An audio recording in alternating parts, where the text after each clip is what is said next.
Hello everyone, today we have a story about my step-grandpa wouldn't let any of the bio family see my grandma for the last 2 years. She had been declining from Alzheimer's for the last 20 years. Even though he is starting to lose his memory too and had severe heart problems, he would not put her in a nursing home. At the end of October she fell twice. The second time he fell on her while trying to get her up. She ended up with a floating rib and bumps and bruises everywhere. The hospital finally insisted she go to a nursing home.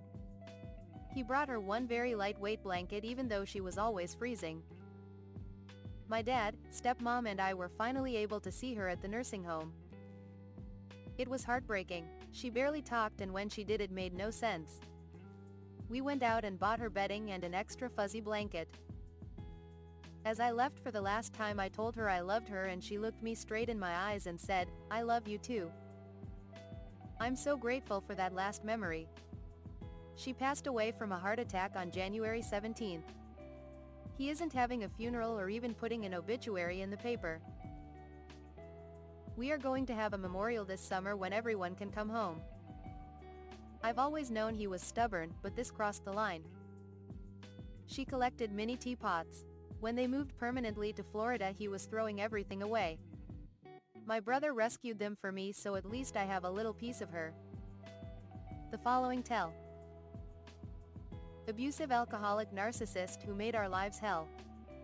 Took 1/4 of compensation I received after I was hit by a van while walking on the pavement. Spent 4 months in hospital and I still have issues with my legs today. He said it was to pay for the inconvenience I caused the family. Kicked me out in the middle of the night when I was 18 because I stopped him hitting my mom during a fight. Blamed me for their marriage ending. I refused to go back home when my mom begged me to. I told her I couldn't live like that anymore. Told me he should have had me aborted when he had the chance. Many years later I was the only one out of my siblings still talking to him. I was his carer, I know. I was stupid and brainwashed about family. He told me not to contact him anymore when I supported my cousin over a fight they had. We found out in October last year that he had passed away in May. My aunt had decided we didn't deserve to know about his death because we all abandoned him. The following tell. My mom died when I was 16. My estranged bio father was in prison. I was put in foster care a few weeks before my 17th birthday. He got out a few months later. When he found out that he owed the state a large amount of money for my care, him and his wife fought to get me out of care. 4 months before my 18th birthday, I was sent to live with them. The next day, I was taken to a job at a local factory. My stepmom took me to set up a bank account with my first check.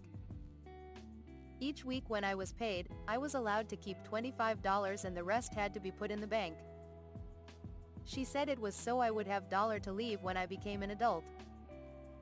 On my 18th birthday, they woke me up at 5 a.m. and told me to pack my things.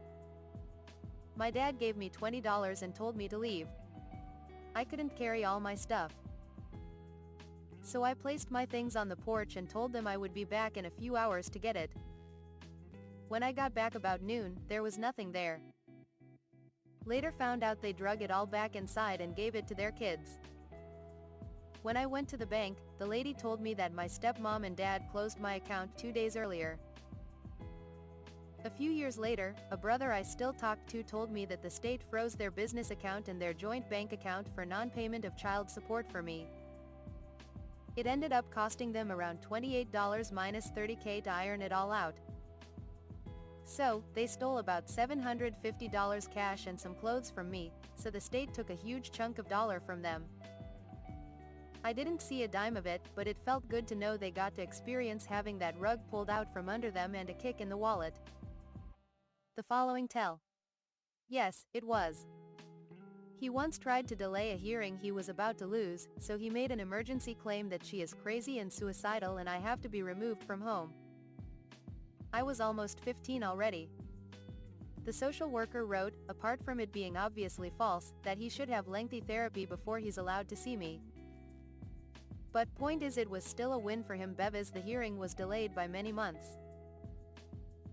So be prepared for this kind of stuff. I had to collect and catalog every receipt for 3 years because he argued over child support. Just to put it in perspective, he was a senior software engineer making 4 times the median wage, with no other children, even getting his cars and meals paid by the company. His only expenditure was rent, which he split with his also well-off GF, and water and electricity for the few hours he was home. And had he just split the assets as their agreements dictates, he would have had many hundreds of thousands of dollars to boot. Yet he decided to steal everything from his sick and disabled wife and his son, and only came out worse in every way. And that's the least worst thing about his behavior, but I'm keeping to the financial. Bottom line, don't expect there to be normal rationality, and remember it can always get worse, and defend yourself. Giant good luck. The following tell. My brother got mad at my aging parents over a silly thing about a decade ago, blew it vastly out of proportion, and completely ghosted the entire family. That meant as my parents got older, I was solo dealing with them and their problems, including learning about and having to extricate my mother from her dearest friend, who took vast amounts of money from her as she started her descent into dementia, waiting and watching as this fellow took money from her for a few years before finally having my mother declared incapable of managing her affairs and assuming legal guardianship of her, taking control of all their finances, including bill paying, consolidating and overseeing their estates and managing their taxes, assuming POA and becoming trustee, having to deal with police and prosecutors and the whole legal system as dearest friend was prosecuted for elder abuse, finding out my mother had stage 3 cancer and arranging for all of her medical care, working with their vet to persuade them to put down their 16-year-old dog whose rear legs barely worked anymore and was completely incontinent.